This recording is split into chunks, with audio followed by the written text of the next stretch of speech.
Chapter 105 to 108.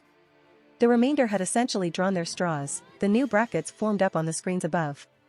Me, being the first to form a matchup, was the first to fight. I was sitting to the side, idly wasting time until my match started. They first wanted to the usual song and dance, hype up everything, give the sponsors some screen time, and have some expert commentary. I didn't really care to listen as they were mostly talking about how excited they were for the more popular competitors. Taking my scroll out, I decided to find some forums that talked about me. Reading down some titles of threads, I couldn't help but have my lips curl up. It seems a few people caught my little comment about the 3%. Some are calling out the organizers for rigging the tournament, or something like that. Of course, the fact that I had to bite all the way to the finals was telling in of itself. There was still a huge amount of outcry about me being a cheater and that I should be disqualified. Can't prove nothing though. Most thought I would be knocked out here. I actually found quite a bit info on my opponent, one Cobalt Steel. Names are still weird, but I digress. Cobalt Steel, age 17, should be turning 18 by the end of the year. He has a good record dating back 3 years. He's always made it into the top 8 and at one time made it to the top 4. His weapon is simple by Mecha Shift standards. A long sword that can turn into a rifle. Long range combined with short range. Pretty useful. I can see why he went with such a thing. Hell, if I were born here, I would probably be using something similar. Apparently, he favors his sword usage over his gun. He has quite a few fans, most of which are calling for him to kick my ass. Well, what can you do? I chose to take this role. I'll deal with all the negativity projected my way. The memes are great though. It seems that certain things are constants across all dimensions. If there is an internet or equivalent, humanity gonna meme. Hey there, Red. I looked to see Pyrrha walking over. Wilhelm. She greeted. Are you prepared? For my fight? Yeah, should be fine. I waved her off. You're not nervous? Cobalt is an excellent fighter. I fought him in the past and it wasn't an easy match. Nah, I'm feeling confident. Do you plan to do the same thing as your last fight? She said, slightly unsure. I doubt she approved of my flippant attitude during that whole thing. Cobalt seems like a decent bloke, so I won't cheese it. I made sure to assuage her concerns. But, how much you want to bet they'll make a new ruling banning what I did anyways? Pyrrha just blinked, looking skeptical. I don't think the organizers would do some. Attention. A voice boomed over the speakers. Due to some concerns regarding safety, we will henceforth be forbidding any explosives used in the competition. The corners of my lips curled up as I stared at a silent Pyrrha. You were saying? She looked a little embarrassed. I guess I was mistaken. Don't worry about it. I leaned back against the wall as the promotions and such were still going on. So, what ya doing here, Red? I just wanted to make sure you were prepared for your match. She said quietly. What a cinnamon roll, she was worried about me and we barely even knew each other. Well, may as well tell me about yourself. She nervously rubbed her arms, like she was unsure of what to say. I don't have much to say. I grew up in Argus, and trained to be a huntress. That's it? I raised an eyebrow. What about hobbies? Thing you do for fun? What's your favorite show, your favorite restaurant? I wasn't really one to throw stones from my glass house regarding friends, but I still did stuff outside of training and magic. WL, I just enjoy training. I guess I can agree with that. I nodded along. There is always a certain satisfaction after my arms give out when I've swung my sword too many times. Pyrrha seemed to perk up at that. Yes. She happily agreed. I've always enjoyed pushing myself to my limits, even when I can't get up anymore. Fighting too. To push yourself in combat against your opponent, each move and counter taking you one step closer to defeat or victory, it's intoxicating. Exactly. To be forced to the edge and manage to achieve victory by the skin of your teeth, the hours of training paying off. It's also nice to have downtime, though. To just be able to sit back and relax. I replied. Personally, I'm a bit of a reader, though I admit I mostly read things related to combat. Well, magics and stuff usually end up being used for battle on my part. I like to read as well. Pyrrha stated, smiling brightly. I'm halfway through the second volume of Ninja of Lo. She paused, her face flushing. My lips curled up. Well, it seems like I found how to get you to open up. I guess there is a normal girl under there. Found something she enjoys, and then she easily kept going. Well, I guess it was a start. She crossed her arms, face still showing signs of embarrassment. What about you? I guess she was asking me about myself. Not much to tell as well. Mom died when I was young, was a bastard, so father wasn't in the picture. Oh, I'm sorry. She quietly apologized. Don't worry about it. I waved her off. I've had time to mourn for my mom, and people in the world had it worse than I did. I at least was taken care of, shelter, food, education. I recounted. So I left my home when I was 18 and set out. Met one of my best friends quickly after. I couldn't help but smile at the thought of the rum, that big goofy smile of his. Then found myself a woman. Meridia, I really want to see her right now. Shouldn't be much longer. What about you, Red? Any boys in your life? B-boys? She flushed again. Or girls? I shrugged. Nothing wrong with liking girls like that. I couldn't help but smirk at her, earning another bright red face. I don't have a boyfriend. She made sure to iterate the gender, much to my amusement. Well, if you ever come to Vale, I can be your wingman. I said with a chuckle. I already offered that to Miltia. I wouldn't mind helping Pyrrha find herself a partner if she were interested. I think I'm a good judge of character, and it seemed like this girl would thrive on some sort of companionship. Are you ready for the next match? The announcer's shout quickly drew my attention, as well as Pyrrha's, the crowd's cheers shaking the entire arena. Well, looks like I'm about to head up. I finally stood up, putting my scroll away, and grabbed my sword that was leaning against the wall. Good luck. She quickly said. I smiled, giving her a thumbs up as I left the little area we secluded ourselves in. Approaching the arena, I already saw Cobalt waiting. He gave me a single look, but didn't say anything, stepping over towards the arena himself. We both took our positions on either side, the announcer still playing up to the crowd. Ladies and gentlemen. He shouted. We're back and ready for the next match. He threw his hand over towards Cobalt. On one end we have Cobalt Steel, who doesn't need much of an introduction for those who saw the last several years. And on the other, we have a bit of a black horse, Wilhelm Schweinorg. Is it weird that I still enjoy hearing my name spoken? Funnily enough, there were a lot less boos thing time around. The hurriedly dashed to the edge of the arena. Begin! He shouted, and the same gong rang out across the entire stadium. He pulled his sword from behind his back, taking a steady stance. I could immediately tell the amount of practice he's had. There were close to no opening as he looked me over. I raised an eyebrow as he gathered his aura under his feet and exploded towards me. A simple, yet very practical use of aura apparently. Though, I saw the tiniest sliver of it missing when I glanced at the screens around the place. Interesting. I was aware that there were techniques that utilized aura, but they seemed to be out of favor opposed to utilizing one's semblance to their utmost and regulating their aura to being purely defensive. He swiped at my neck, I took a half step back, allowing his blade to miss me by a small margin, and I followed up with my sheathed blade swinging back at him in the same spot. To my surprise, he dodged it cleanly. He planted his feet and unleashed a series of slashes. They were precise and crisp, each one without hesitation, and every attack going for a vital area. Utilizing his lower center of gravity, he came from underneath me to disrupt my vision. He had been trained well. His sword swinging up from below, going for my lower chest, I slammed the hilt of my sword down, knocking it away. He spun his entire body to regain some kind of momentum to launch another attack on my other side, only for the tip of my sheath to collide with the guard of his sword. He was deceptively agile, he looked more like an endurance fighter at first glance. Stepping forward, he didn't stop, blade continuing to rain down slashing with an admirable speed and precision. His aura continued to dwindle ever so slightly, not because of my blows, but because he was burning it to enhance his own attacks. I could admire his determination and his skill at such techniques. To accelerate his swings, he had already committed to an attempt to throw off my perception. If it were anyone else, I could see how they would have trouble, just how Pyrrha said he was a difficult opponent. My own sword flashed out, parrying and deflecting each attack. With the final clash, I put a tad more strength into it and knocked his sword away, reeling my hand back and foot planted. I was about to stab him, but I noticed right as I did, he took a step back, anticipating my blow. Interesting.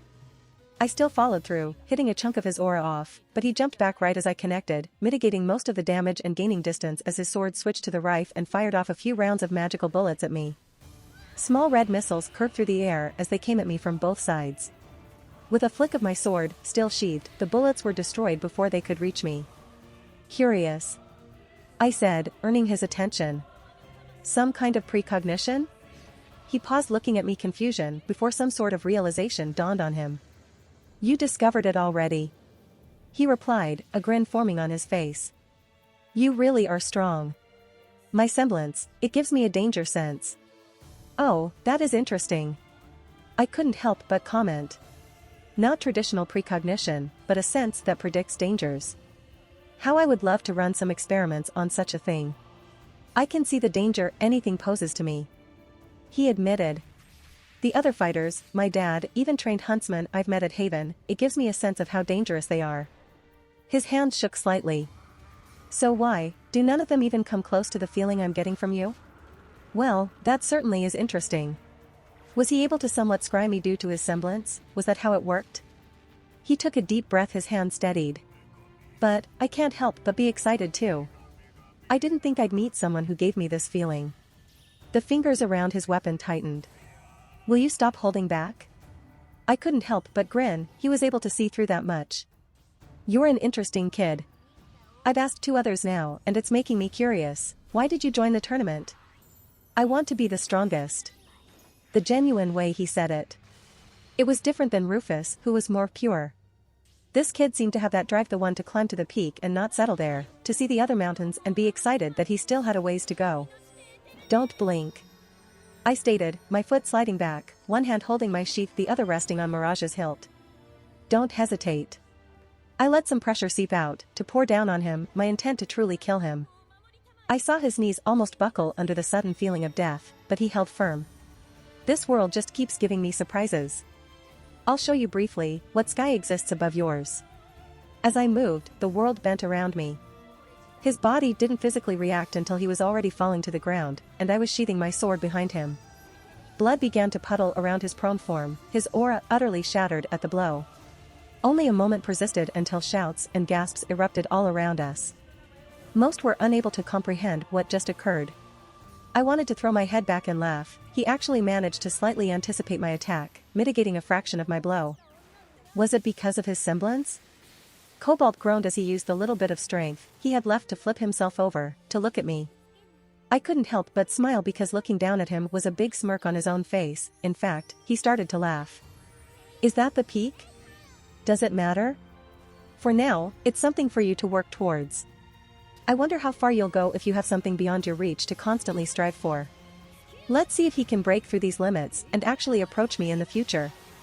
He just laughed harder as I began to walk out of the arena. A gobsmacked announcer and audience left in my wake. I walked back into the waiting area, the place much quieter than when I left. The stares this time weren't filled with contempt, perhaps something bordering hesitance and respect. I guess wherever you go, people respect strength. Wilhelm. Rufus called out, walking towards me. That was amazing, how did you do that? He excitedly smiled. Little bit of skill, nothing worth mentioning. I smiled. I'm more curious about your little water clones. Ah, well. He scratched his head. They're not really that good, they can't attack. Nonsense, not every move has to deal damage.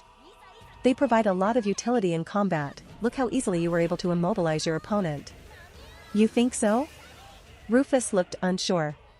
The field control you could provide if you utilize them well.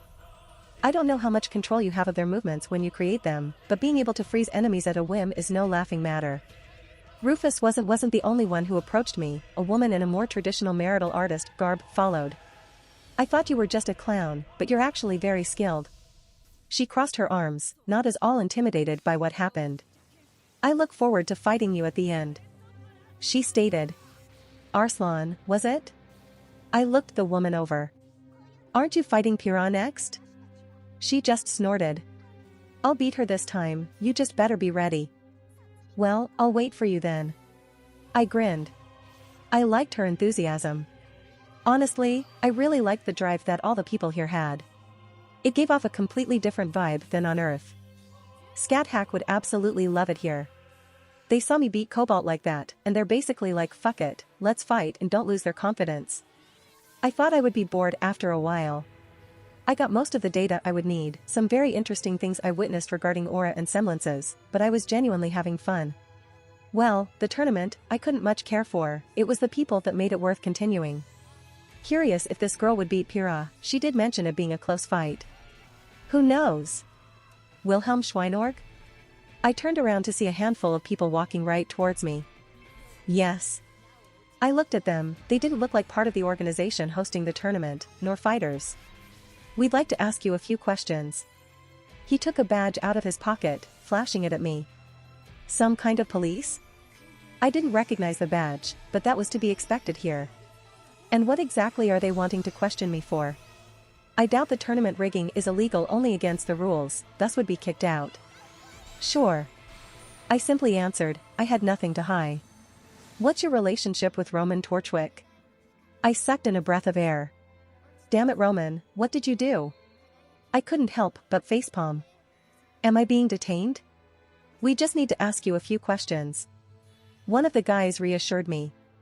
Another spoke up. Kid, we need to know where he's at, if you got any information. Sorry, I have no idea. I glanced around the room as everyone was staring.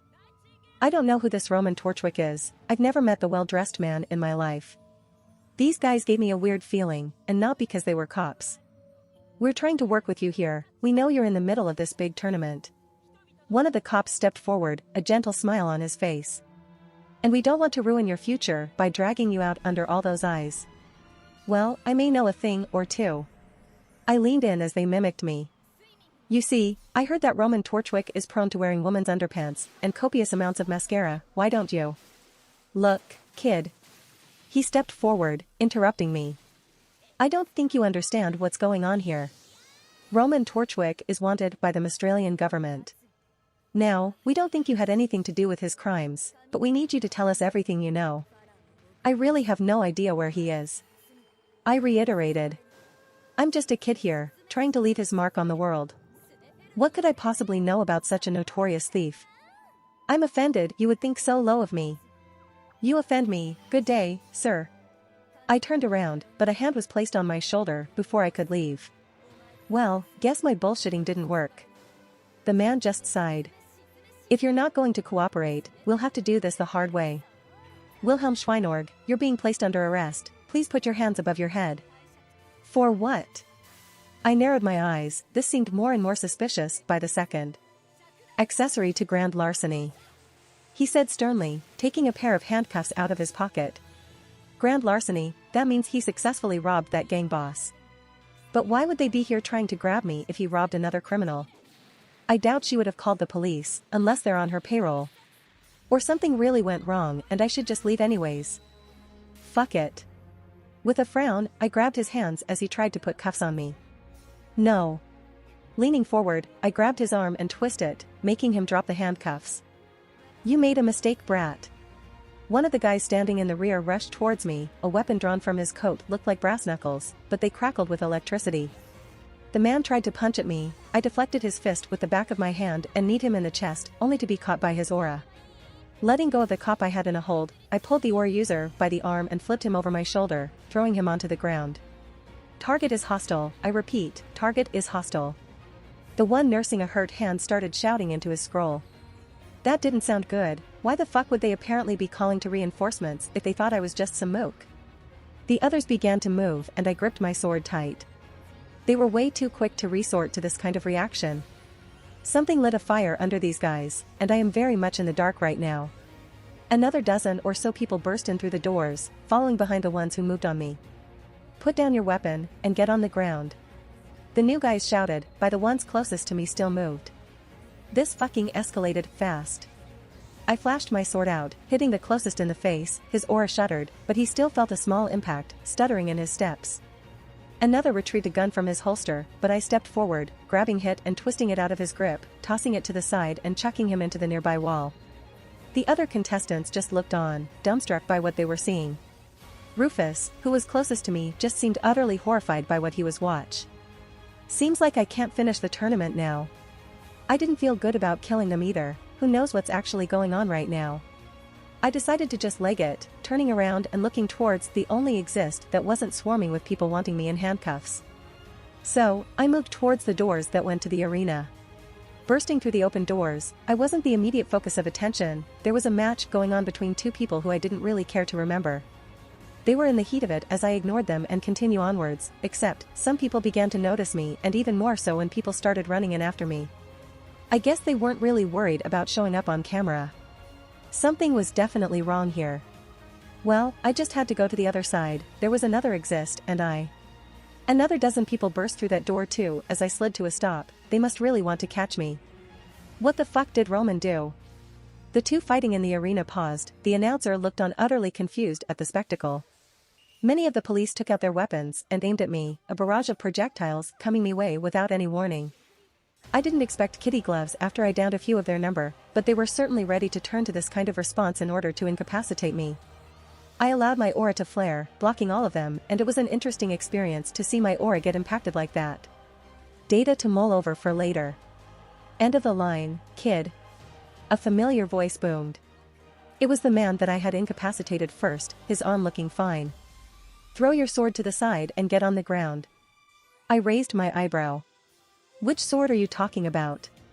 I asked, not giving him time to answer as I had my other swords fly out of my ring and hover around me. They moved with a thought, shooting towards both ends of the stadium where the police blocked my exits.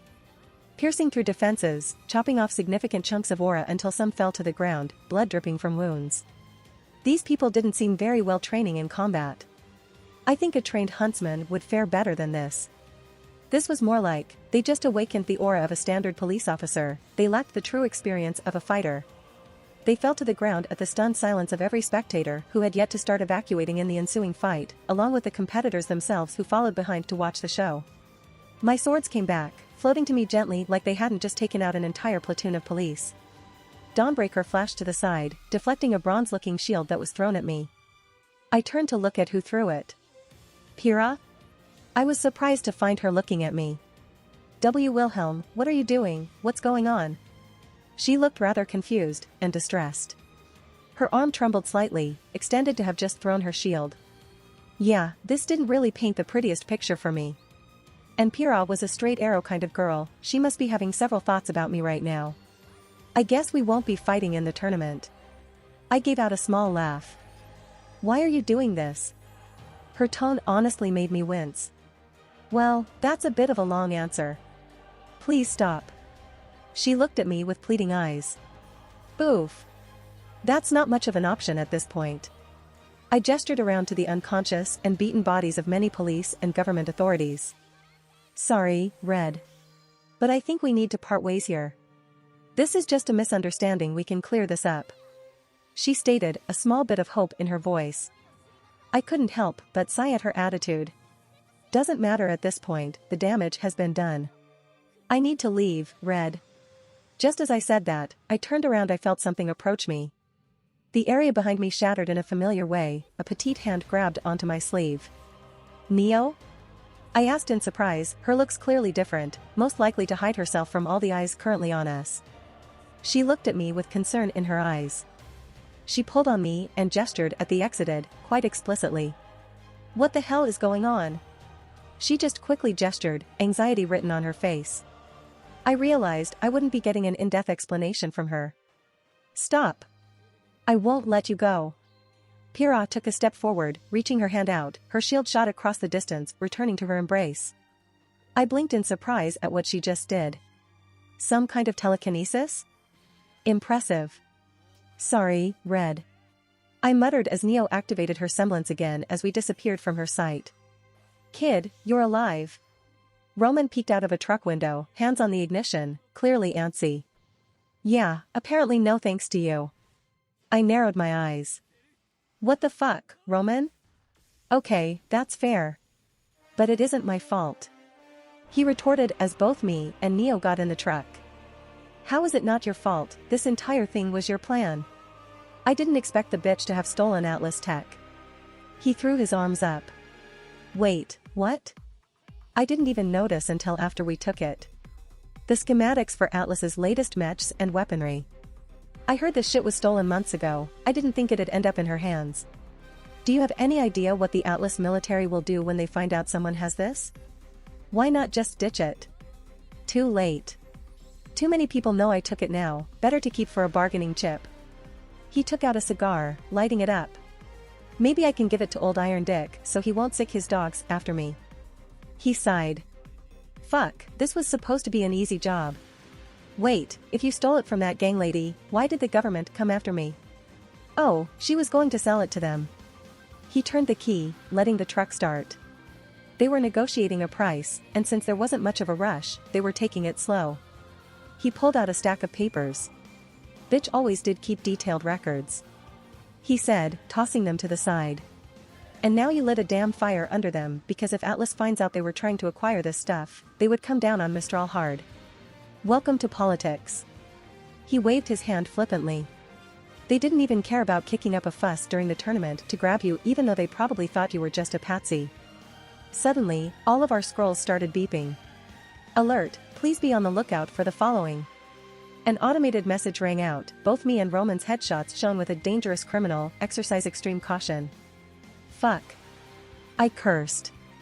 I didn't want this world to be burnt for me. I like a lot of things here. It's not as bad as it looks.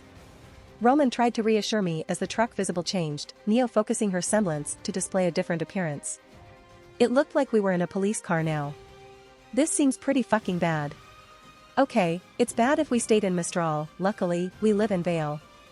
That's fair. I mulled over. Will Vale also throw a hissy fit? Probably. Roman nodded. The fuck, Roman? Calm your tits, kid. They'll just do the bare minimum to support Mistral. Don't expect any kind of response like we're getting here. He tossed his cigar out the window. Just relax, and let's slip out before anyone notices. CRAASSSHHHHH. A sudden weightlessness came over me before gravity reasserted itself. The truck went tumbling, rolling on the ground before coming to a stop, something having hit us at extreme speeds. We were all fine, the benefits of aura on their part. Only perhaps a bit jumbled from the sudden jerking sensations. You were saying? I gave Roman a glare. Motherfucker. Roman shouted, kicking the door open as Neo climbed through the window on her side, the door practically caved in. My door was stuck enough that I just rammed it with my shoulder, breaking it thoroughly off its hinges.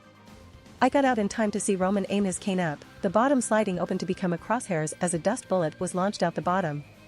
It collided with the vehicle that just ran into us, several people running out as it blew up. Were those police? No, they were wearing Malachite's colors. Roman snorted as we both saw Neo bounce over, taking the two goons down with relative ease. Nice cane. I commented. Didn't realize it's a gun. Ha, more than a gun. He smirked. Makes me miss mine. I sighed. Was just a hidden sword, but it had sentimental value. Maybe I should get another made at some point?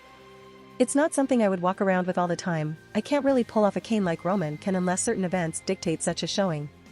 As much as I would love, Roman was interrupted, a bullet whizzed by, nicking his hat. There was a moment of silence as Roman calmly raised his cane again and unloaded a series of dust-based bullets in the direction of the shot. Well, I think we should get going. How far away is the bullhead? Halfway across the city. Joy. I sighed, this was turning into a mess. Neo, how are your illusions for long term? She shook her hand for a SOSO gesture. I saw movement out of the corner of my eye and raised my sword up, a bullet colliding with the flat of my blade right before it would have connected with Neo, or rather her aura. Careful there. I sent her a wink. She rolled her eyes, exaggeratedly swooning. Oh, come off it. I shook my head, another shot ringing out as I stepped to the side.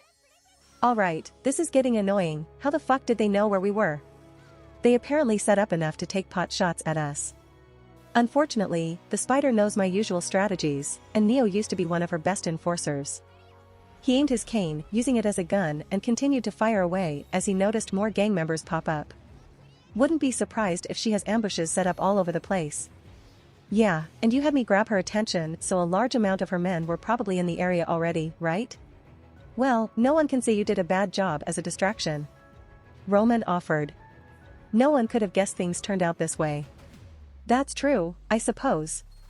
Had everything gone as planned, then the tournament would have still been going on and Roman and Neo could have laid low somewhere without the government kicking down doors. A few screeching tires echoed out as a handful of cards came around the corner, stopping a distance away. Dozens of people getting out, all armed to the teeth. Mustard! Roman exclaimed. The man at the forefront growled. He had bleach blonde hair and a tacky yellow suit on. My name is not Mustard. Hey there Mustard, it's been a while. Still rocking that same look. Roman casually ignored his indignation. Neo looked amused by the whole thing. Hey Mustard, how's it going? I waved. His head snapped to me, a scowl on his face. This brat your protege or something? No. Yes. Fuck off Roman. Kid takes after me. Roman chuckled. He has that same punchable face. Mustard grunted. Why do people keep saying that? Do I really have a punchable face? Hate to tell you kid. Roman, enough. Mustard interrupted. You know why we're here. Your unconditional surrender? I interjected. Perhaps an apology for interrupting my tournament? Quiet, brat. The adults are talking. I turned to Roman, who raised an eyebrow at me. Then I looked at Neo, who just hit me with a big grin. Hey Roman, did you see my first match? What the hell are you talking about? Mustard asked in confusion as I tossed a large dust crystal in his direction.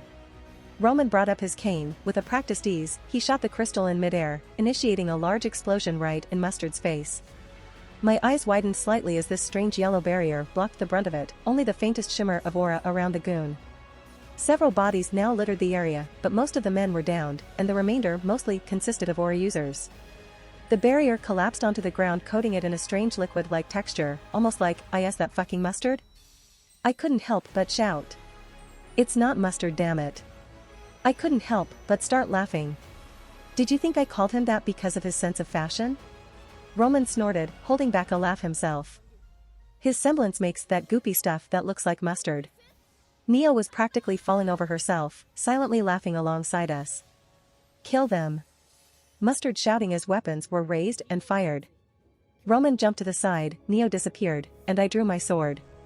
I didn't feel like getting bombarded by a deluge of bullets, so I dashed to the side behind a building. A man with a tattoo down his face ran at me, axe in one hand as he swung through a light pole with a surprising ease. His skill was mildly surprising, he wasn't just overcompensating with pure strength, each of his swings that tried to cleave me were followed up with the right movements to capitalize on his build. Flicking my sword, I created a sword phantom that collided with his chest. A single bird was easy enough to do without any setup at this point. He was knocked off his feet, his aura's sheen dipped noticeably as it got much dimmer around his body. Following up with a quick knee to his head, he was knocked down for the count. I noticed so far that aura users are still susceptible to concussive blows even through their aura, except in a diminished capacity. Aura is certainly not an absolute defense, even if it's at 100%. I looked over to see Neo dancing between several goons, several of which would appear to be on about the same level as this guy. Damn girl. I couldn't help but comment. Her fighting style was quite fun to watch, actually. She turned towards me and gave me a wink, using her umbrella to slap one of the guys in the balls, eyes never leaving my own. Yeah, I can see what you mean, Miltia. Hefting the downed guy up, I threw him at one of the goons trying to gang up on Neo as I joined her little brawl. A quick thrust to one holding a hammer as Neo glided behind me, unfurling her umbrella to block another's vision as she swiped at his legs. I turned my sword around and stabbed down at him, a shriek filling the area. Neo vanished with her semblance, appearing behind the one I had attacked previously, kicking him in the back of the knees, then following up with a smack across his face with her umbrella. I slashed out with my blade at the final one, as she slid under and used the hook of her umbrella to yank him forward, letting my sword cut just a little more into his reserves. The man let out a gargled cry before Neo uppercut him in the chin and I elbowed him in the chest, his eyes rolled back, falling to the ground. We turned towards Roman, who was having a sort of duel with their leader. Careful Roman, don't get mustard on your shirt. I decided to shout helpful advice. Though that seemed to invigorate his opponent for some odd reason, because he just shouted and attacked more recklessly. I looked down at Neo. This was fun, we should do it again sometime. Neo looked up at me inquisitively before enthusiastically nodding her head. Roman finally cracked the goon across the face with his cane, the yellow man falling to the ground. He straightened his hat, walking towards us. Phew, that felt good. He let out a breath. Always hated that guy, such a kiss ass. If Malachite had a dick, he would have been on his knees every day. I only caught the end of it, looked like it must have been a hard fight. Roman paused, looking at me as I smiled wide. You just took all the excitement out of my win. He took out a cigar, lighting it up and take a smoke. Well done. Hey. I looked in the distance. Are bullheads supposed to be flying that close to the city? I raised my finger to the skyline. No. No, they are not. Roman said evenly. I believe it is time to depart. He turned and very, very briskly broke out into a sprint to the nearest car and turned the key. Get the fuck inside. Don't gotta tell me twice. I hopped into the back seat and didn't even have time to close the door before Roman peeled out and floored it into the opposite direction of what I could only assume was the bullhead. We managed to get several intersections down before the bullhead made it above us. Pull over and get on the ground, this is your only warning. A voice boomed out from the speakers connected to the bullhead. Fuck me, fuck me, fuck me. Roman kept chanting as he swerved around a corner, deeming it better to go down streets with no people. Though it seemed like everyone got the message as most had already gone indoors. Thankfully, the Huntsman Academy seemed to be on the other side of the city, so it would take a bit for Huntsman response. Neo started tugging on my sleeve, pointing towards the bullhead. My eyes widened as I saw what was happening. Roman, problem. Busy here. He shouted, turning the steering wheel quickly to the side to avoid a police cruiser that just barely missed us, as me and Neo practically tumbled in our seats. A compartment on the bullhead following us opened, a damn missile revealed itself. They're not really going to fire that in the middle of the city, right? I asked Neo, who did not have a reassuring look on her face. It did launch right at us. My Mirage flew out the window to meet it. The explosion erupted right behind the car, causing the back tires to pop with Roman doing his best to not flip us as we grinded to a halt. Roman, what the hell? What did I do? They're firing damn missiles at us in the middle of the city. I gestured. I don't know why. They shouldn't be this gung-ho.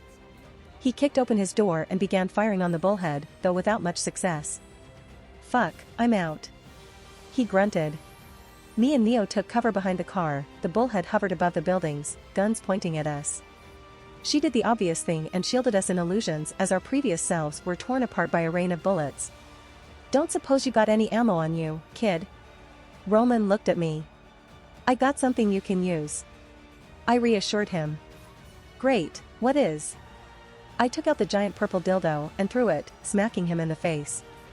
It fell to the ground as he blinked. Okay, I'll give you that one. Neo was rolling on the ground laughing, yet still managing to keep her illusions going. Actually, give me that back. I held out my hand. I'll take down this bullhead with that thing. Kid, if you take out that bullhead with this dildo, I'll get you unlimited drinks at Junior's. Well, if I hadn't already decided on this course of action before.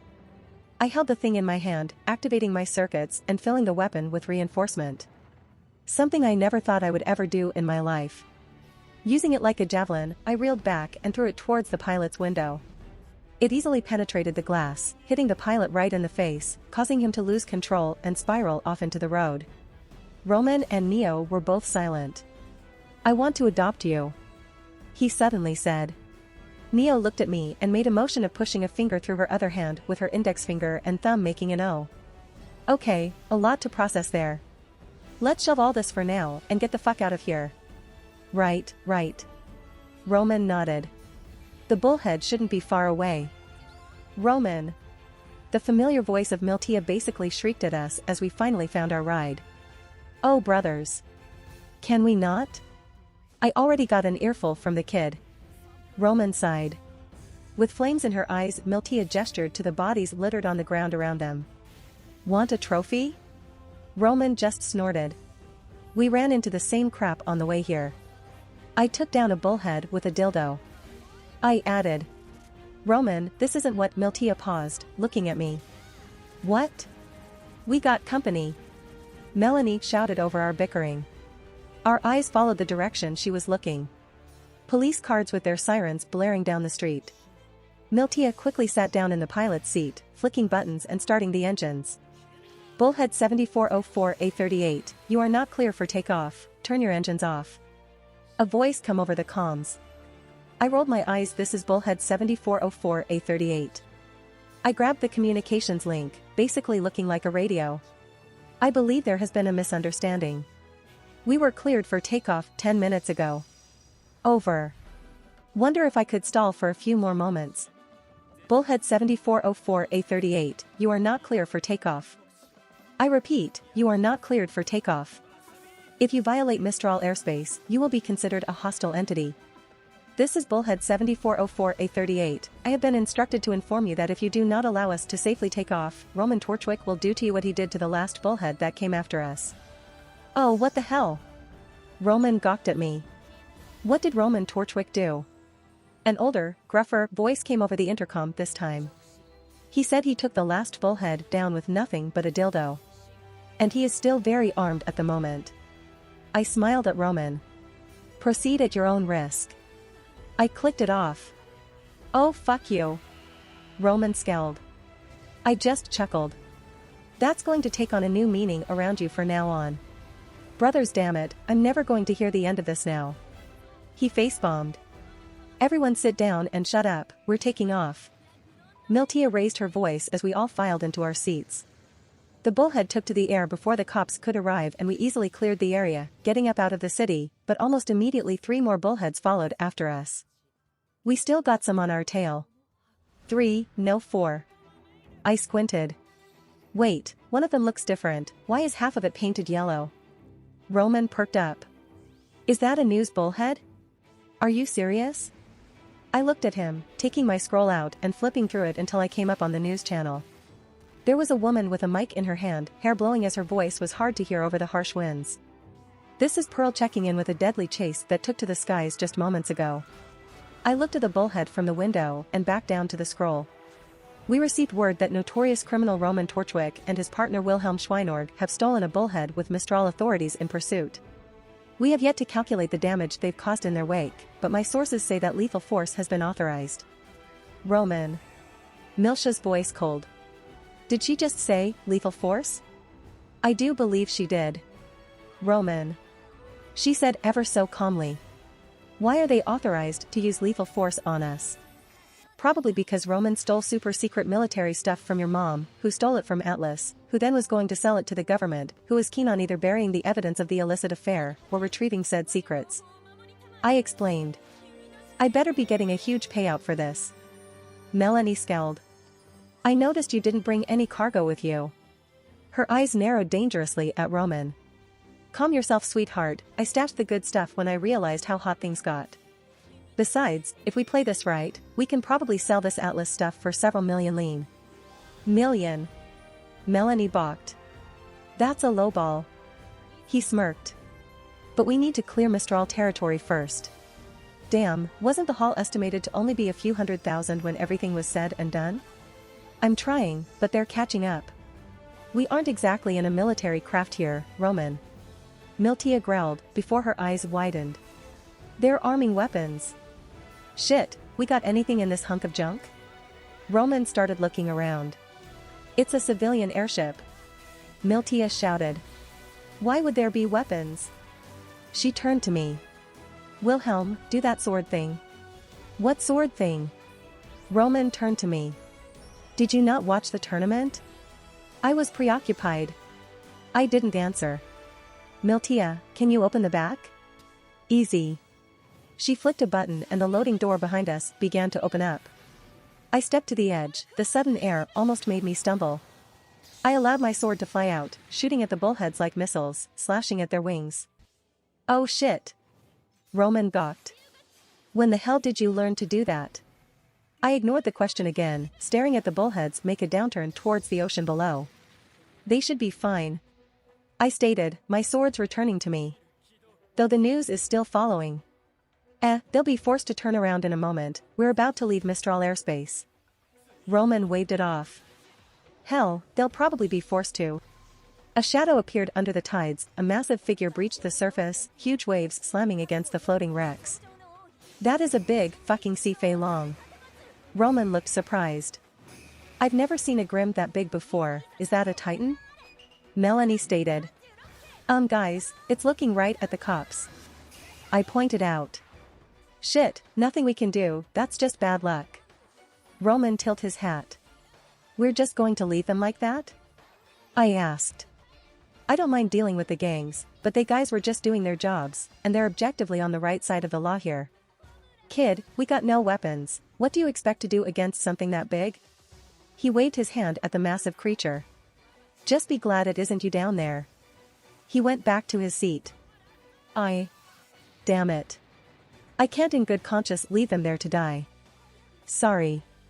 I looked at Miltia, who eyed me weirdly. Wilhelm, what are you doing? I stepped towards the edge of the back platform, giving her a smile before I stepped off. A portal opened up below me as I fell through, another appearing high up in the sky, giving me a good look at the sea fei long now below me.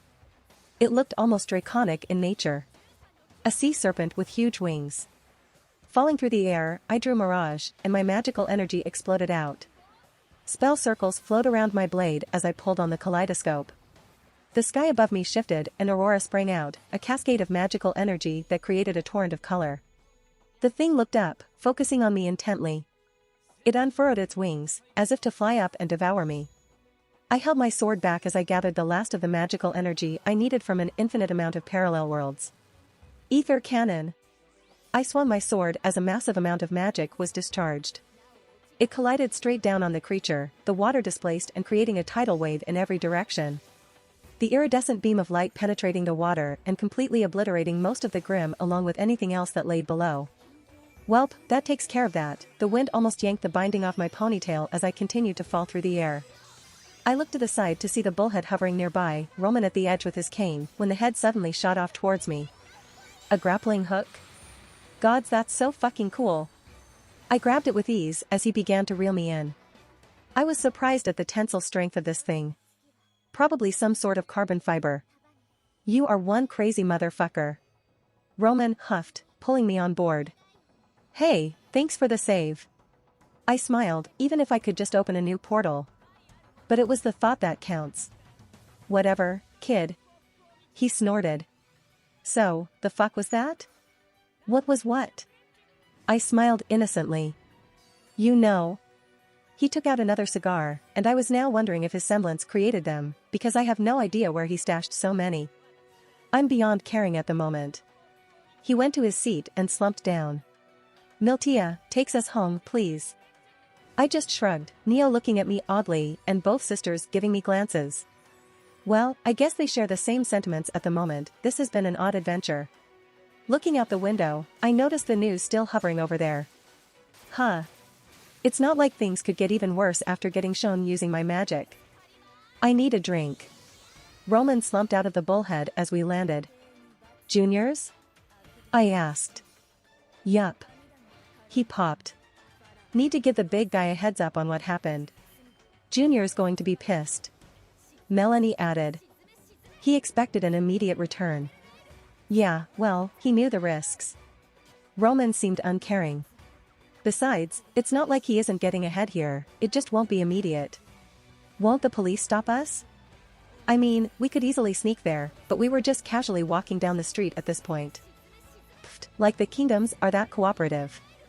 It'll take at least several days before Vale even considers warrants. Roman bit down on his cigar. And I doubt any of them with a brain will come knocking with you around, kid. That's... I paused, considering what he said. That's fair, I suppose. Roman snorted. Yeah, just expect the Atlas military if they really want your ass. He shook his head, clearly fatigued after everything that happened. Hey, it's your adoring fans. He chuckled as crowds of people began to point at us, scrolls out recording. I, of course, waved at them happily. Do you guys not care that you're basically being recorded? It's good for my persona. Roman said flippantly. And that was also fair. Me and Mel work for Junior. Miltia added. There's a reason he's never overtly touched by the government. Copious amounts of blackmail? I asked. He was an information broker, along with his other illicit activities. Yup. Huh, neat. I thought for a moment. Think people would pay for autographs? Kid. Roman turned to me with a flat expression. That is a genius idea. A smile grew on his face. I'll need to capitalize on this before I get a new warrant. Neo, you good? I asked the shorter woman, only taking a few glances at how those pants hugged her butt. She gave a small smile, seemingly unconcerned. Please, Neo thrives on the attention. Roman laughed as we approached the club. It wasn't very far away, conveniently close to where the bullheads parked. He swaggered in, pushing the doors open. Honey, I'm home. He declared to a club full of people. Gone was the whole dance theme he had going on before. No, this was set up to watch the fights from earlier, lots of seating, lots of drinks. It only took a moment before people started clapping and cheering. Thank you, thank you. Roman took his hat off and bowed. You're all too kind, really. What's up with the standing ovation? I asked. You got any idea how many people the spider bitch ran out of Mistral or killed friends and family of? Not to mention, fuck the governments. Oh, and a healthy dose of fuck the tournament commission as well. Basically hit the triple with our little adventure. The people of the hour. Junior opened his arms, welcoming us back and gesturing to the seats at the bar. The crowd just hollering and whooping even more. I happily took my seat, a drink already waiting in front of me. This is not how I expected our return to be like. I downed half my glass in one go. At the moment, you're not wanted men in Vale. Junior just shrugged, turning back to the huge crowd. Ladies and gentlemen, we're closing. So, get the hell out. Many booed and threw jeers at Junior, but they didn't really have any venom behind them. He was weirdly charismatic. Gonna debrief now? I mused, sipping my drink. You think this is a cop drama or something? Junior grunted. Well, kid isn't wrong. Roman grinned. So, how's everything after we made our escape? Junior took his glasses off, rubbing his eyes. Shit, Roman. I can't cover you on this one, you're gonna get a lot of heat on you for this shit. I figured. Roman sighed. How bad is the kid in it? He jerked his thumb towards me. Up shit creek, the concept of a paddle doesn't even exist for him anymore. Ouch. I winced. Didn't know you cared, Roman. Yeah, well, I need to make sure my people don't get caught and snitch on me. Shuri. I smiled. He chose to ignore me. But what's the latest news? Well, you lot are blasted all over the news, kid, and you taking the spotlight. He took out his scroll, pressing it a few times, and tossed it on the counter. Initial estimates are roughly 140,000 lean in damages. 27 dead. Worried about an unchecked individual with the ability to kill a grim of such caliber. The clips changed from time to time as a bunch of people all talked about our escapades. I wonder if Vacuo is nice this time of the year? I asked. If you like sand, and more sand. Miltia rolled her eyes. There's that nice resort there, though. Melanie added helpfully. Oh. I was actually surprised by that. Neo stood up and excitedly waved her arms. Oh yeah, Shorty took a vacation there a few months ago, wouldn't stop bragging about it. Miltia added, a tired look on her face. We're getting off topic, let's focus on the important stuff. Junior cut off that sidetrack. Now, what's this I hear about Roman downing a bullhead with a dildo? He raised an eyebrow. I held my hands up to my mouth, catching myself from spitting my drink everywhere. Oh fuck me. Roman let his forehead hit the counter. Melanie and Miltia broke into giggles, Neo practically falling out of her seat, laughing silently. Even Junior began to cackle at Roman's misfortune. First off, it was the kid. He accused, pointing his finger at me. That's not what the internet says. I retorted, having brought my own scroll out and started searching up info. Congratulations, Roman. You're a meme. I hate you so much right now. Love you too, Dad. I chuckled. You're disowned. I turned to Neo. Mom, Dad's being mean to me. Neo lightly pat my shoulder. Can we talk about the important stuff now? Roman tried to change the subject. Fine. We did need to figure out what happened. Alright, if you all are done fooling around. Junior put on a serious face. Honestly, this was a shit show. After we settle everything, I don't want to see you guys for several months. He swept his gaze at me, Neo, and Roman. I'm already having to call on several favors to keep the twins out of the news. That's fair. I'll disappear for a bit once we settle everything. I nodded. Yeah, I'll probably hit up one of my safe houses and take some me time. Roman sighed. Neo, you good? Neo just nodded, gesturing to him. I forgot you had that house. He just hummed. I assumed Neo was going to crash at her own little safe place. Well, if you guys got that figured out. Junior set his hands on the counter. Seriously though, people are asking a lot of questions here. It's obvious even to the uneducated masses that more was going on than what's being said. The government isn't going to start firing missiles in the middle of the city over a petty thief. Oh shit, I forgot about that. How were people not rioting after that? Believe me, people are very much upset. He refilled my drink without a comment. That kind of show of force was very unusual and people noticed. Not to mention what the kid did to that Grim. He gave me a look, as if trying to see through me. Didn't you unlock your aura, like a week ago? Melanie commented, eyes drilling into me. Actually, everyone was giving me looks. I can't help that I'm so talented. Truly, it's the only thing that can rival my handsomeness. Oh brothers. Melanie rolled her eyes, only making me smirk. I think they realized I wasn't going to answer questions right now, so they moved on. Yeah, that's going viral at the moment. Isn't doing you any good, kid. People are kind of scared that a criminal is capable of bringing that kind of force to bear. He sighed. Well, they're also saying how you didn't use it on the authorities and actually saved them, so it's about split with regards to calling for your head. Don't really care at this point. I shrugged. What happened to the tournament after I left? Well, after you destroyed all my odds with your second fight, it went about as expected. They kind of forced everything to continue, Nikos winning the finals, but she refused to accept the reward, saying she hadn't beaten her final opponent yet. Oh, Pyrrha, you cinnamon roll. Other than that, you can probably guess the chaos going on right now after all that crap. He took a deep breath. Now, he swept his gaze and landed on Roman. What the fuck happened? Yeah, I knew this was coming. Roman sighed again, nursing his drink. We raided her stashes like planned, but we didn't realize she had a very hot item hidden in there with all the loot. How hot, Roman? Atlas's next generation of mech and infantry weaponry. Roman answered nonchalantly. I only glanced at some of the bitch's notes, but stuff looked legit. Brothers, fucking damn it. Junior shouted, turning away and clenching his fists. Fuck. No wonder they got so damn pissed. If Atlas found out. Yup, whole shitshow that would be. Roman replied. But, good news is that I managed to stash the other loot before making it out with this. He took a small chip out of his pocket and placed it on the counter. I assumed it was the same as a USB drive or something. Is that? He said quietly. Yup, a bunch of super classified Atlas military secrets. Roman nodded. Think Atlas would be interested in reacquiring this? Roman. Junior stared at him. You are one crazy son of a bitch. Yeah, we can probably do something with this, worst case Vale may want to buy it. Atlas won't show up with their military? I asked. Yeah, no. The Vale Council would throw a fit if Ironwood tried to pull a stunt like that.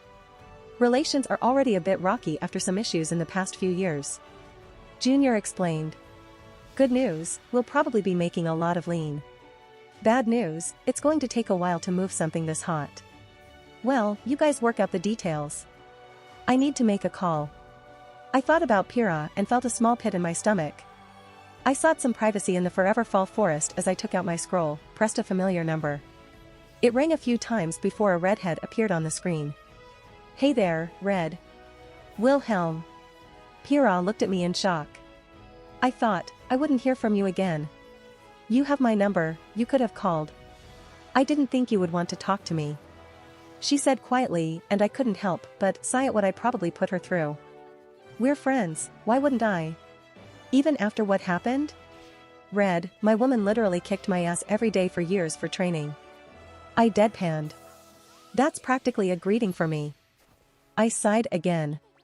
How you holding up? I know I left a mess behind. That's an understatement. She frowned, a little bit of venom in her words. We were threatened to continue the tournament. I paused for a moment, remembering what Junior said. Threatened? Do I need to go have a chat with someone? My manager is already talking to my lawyers. I guess I'll keep my hands out of it then. I would let it go this time. Also, I talked to one of the teachers from Beacon. I accepted a scholarship. Oh. I hear Beacon is a good school, but won't you get some flack for going to a school outside the kingdom? I could only imagine with her popularity back home that they were all expecting her to go to Haven. Maybe, I don't know. She mumbled. My manager said something similar, but you were from Vale, so I wanted to go there. Oh, Red. I'm going to stop you. She said with a certain amount of confidence in her voice that surprised me. Stop me? I questioned. I'll make you stop being a criminal. She declared. I couldn't help but smile at her words, the way she said them was so genuine. Do you think you can? I wanted to poke her a little bit. She furrowed her brow. I know you're strong. Pyrrha, that wasn't anywhere close to my full strength. I admitted. I wanted to see what her resolve looked like. She was quiet for a moment. A lot of people are trying to speculate your semblance, but no one can agree on anything. She looked at me, as if wanting an answer. Semblance, huh? I eyed her. Tell you mine if you tell me. Polarity. She interrupted me. I blinked at her. I was kidding. I face-palmed. But that was interesting and I had questions regarding the applications. Oh. She looked down. That's fine, just... I sighed, opening up a portal right behind her. Space control. I spoke, almost making her jump in fright. Wilhelm. She turned around, looking at me in utter shock. Hey, Red, I greeted as I stepped over. The scene revealed was an empty park minus us two. Space control? She muttered, connecting several dots. That's scary to think about. She looked up at me. Is it a good idea for you to be here? Are you going to arrest me, Miss Huntress? She blushed slightly. I'm not technically a huntress yet, only becoming a huntress in training, legally, when I start my schooling at Beacon. I couldn't help but smile again at her nervousness. I never did apologize for what happened. I moved towards a nearby bench, sitting down. She followed me, sitting a little close, but I still saw her hesitance. For the damage? Oh, I don't really care about that. I admitted. Insurance would most likely cover everything, though I can look into that to clear my conscience in case someone got screwed over due to my flippancy. Wilhelm. Well, I am a master criminal. I smirked as she just huffed in annoyance. I was talking about how we left things. I looked up at the sky. The moon was surprisingly beautiful once I got used to it being shattered like that. I was a lot like you not too long ago. Like me? She tilted her head, not understanding. I told you I was alone for most of my childhood, I mean that literally. I had no friends, no one to confide in, alone. I explained as she looked like she wanted to crawl under a rock at my statement. I understood it, the embarrassment, the depressing thoughts she must have about herself. I knew them all too well. I don't know how I would have felt if I thought my first friend abandoned me. Our situations weren't a perfect mirror, but it was enough that I can sympathize quite heavily with her. We're really friends? Pyrrha asked quietly. Of course. I said genuinely, as she relaxed a bit and I saw a bit of smile hiding behind her neutral expression. Want a hug? What? A hug. I reiterated. I'm gonna hug you. She made a little sound as I wrapped my arms around her, but she didn't seem to dislike it either as she reciprocated all the same. I'm still going to stop you. She whispered. Well, then you need to get stronger, huh? We finally parted, a small blush on her face. Try not to focus on only that though. You have a chance to make some more friends. I didn't want to be the reason she couldn't have a fun school experience, gods know I missed my chance. That's another reason I wanted to go to Beacon. She admitted. I thought it would allow me to escape the fame. I'm tired of everyone just propping me up like some kind of idol. Probably, but don't expect it all to just dissipate into the air. It was a good idea. You can't expect people to willingly ignore your pedestal if you won't come down to meet them halfway. I know. She muttered. I've never been good with people though. She looked embarrassed by the admittance. I took acting classes when I was younger to help me fake it in front of the cameras. Okay, the thought of you trying to act in a setting like that is a little funny. I would pay money to see her in a play or something. Actually, I was a part of the theater club in my school. Theater? They have clubs for that? She looked at me, and I guess it was a foreign concept to her, in a world with monsters like this. It was more common where I'm from. I waved it off as I sighed again. I'm going to have to disappear for a while, Red. Disappear, because of what happened? Yeah, Vale is probably going to put out a warrant for my arrest. Figured I'd get a head start and hit the road before then. Will I still be able to talk to you? Where I'm going, it'll be hard. But I'll make sure to check in when I can. Oh, I see. She looked a little depressed at that. How long do you think you have to hide? Few months, probably. I think I should be able to pop back up in public by the time Beacon's semester starts. Really? She lit up at me words. I promise. I said as I resolved myself to show up even if my face was still being blasted everywhere. I saw so much of the old me in her, I couldn't not be there when she needed moral support. But I was running down the clock on my stay here. I wanted to finish up a few more things before I departed. If you want to support me, check out my Patreon at https://www.patreon.com/Kayashin. I tend to polls that decide important plot stuff in my P at Trian. Many thanks to my awesome patrons. Ben Phillips.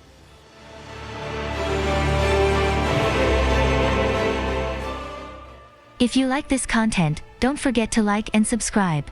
See you later, bye bye.